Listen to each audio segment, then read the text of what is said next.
Okay, Jacob, you are live on the air. Go ahead and present your question, Rabbi. Hello, Rabbi. My question today is Isaiah chapter 9, verse 6, and Isaiah chapter 10, verse 21. It's the only two places in the Bible where the phrase mighty God is used.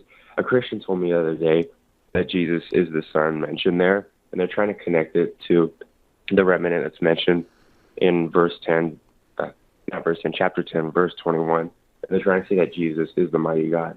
What is the correct context and explanation of this? Okay, good. Okay, Jacob, go ahead and hang up the opportunity for your answer. Thank you, brother. Okay, thank you. Right. All right. That's correct. So that's a very good question. So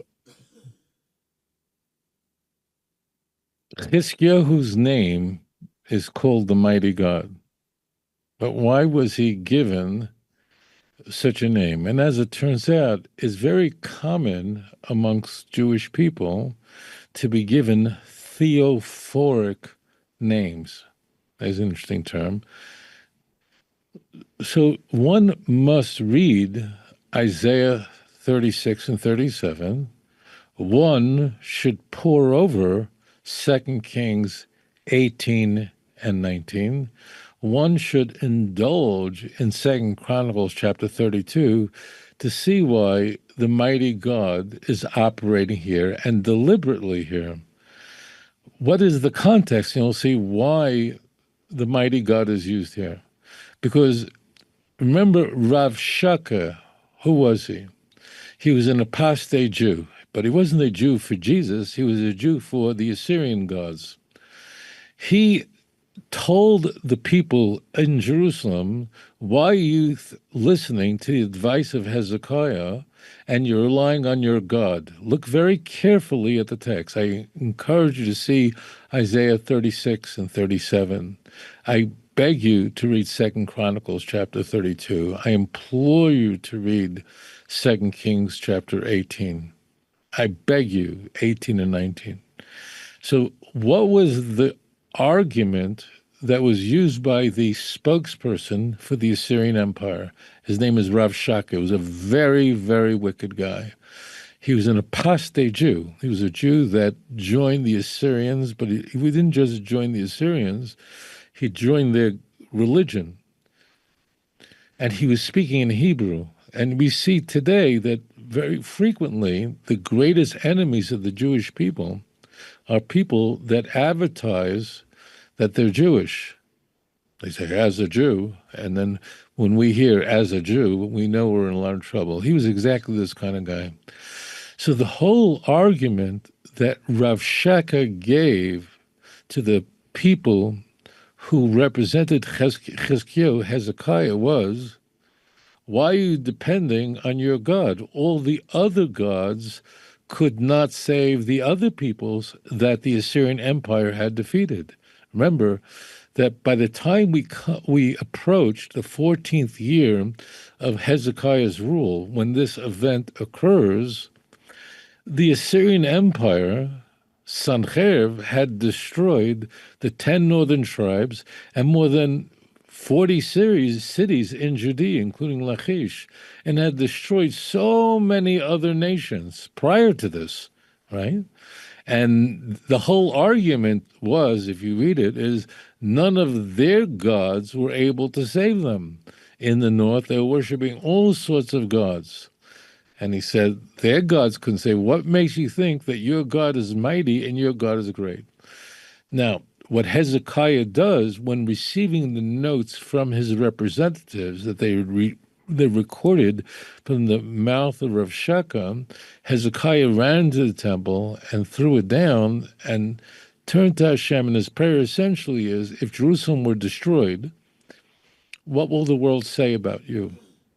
And Isaiah then told Hezekiah that, in fact, the decision was made in heaven that Jerusalem will be saved and Sancherib, the Assyrian king, and his army would be destroyed. So that's the whole context. The reason why the mighty God comes up as a theophoric name, and you're quite right, in Isaiah chapter 10, verse 21, is that it's the mighty God that preserves the Jewish people. I want to just to illustrate this, and I want to just take you to Isaiah 10:21, because this is very delightful. If you want to step with me and go into the marital chamber of God and go high, high, high, high, high. I assure you never heard this in your life.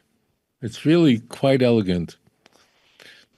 This is very beautiful. So again, theophoric names, it sounds like a fancy term, but it really isn't. It just doesn't come a lot. It means names that have the name of God in it and an accolade of God. Do you recall, my dear brothers and sisters, in the famous Isaiah 7? In Isaiah 7:3, Isaiah encounters the King Ahaz, you remember? And he met him at the washer's pool outside of Jerusalem, and he came with his son. Do you recall what his name was? His name was Shar Yoshev. This is very beautiful. He comes with Shar Yoshev. What is this name, Shar Yoshev? He personally, this kid, is never spoken about again in TaNaCh. So why does the Navi, HaKodesh V'Ator, this holy prophet Isaiah, bring up that the kid came along? It's his name that matters. His name was Shar Yoshev, and Shar Yoshev means the remnant will remain, will be preserved. Shar Yoshev means the remnant will be preserved. You got it? So here we have a name who was Isaiah's kid, Shar Yoshev, with the remnant will remain. Now we're going next level. Please enter this holy place with me. Open up to Isaiah chapter 10, verse 21. Shar Yoshev, Shar Yaakov, which means the remnant will return, the remnant of Jacob, El Gibor. Wow. So here we have the two names that are theophoric. Shar Yoshev refers to, not just his name was Charlie or Sheldon. Shar Yoshev means the restoration of the Jewish people, that they, the remnant, will be preserved. And El Gibor means the mighty God. And they are collapsed together. And why are they collapsed together, my dear brothers and sisters? Because they're collapsed together in two juxtaposed sections. One is Isaiah chapter 7 and 8, which deal with the Afro-Syria war and the crisis that threatened the rule of Ahaz.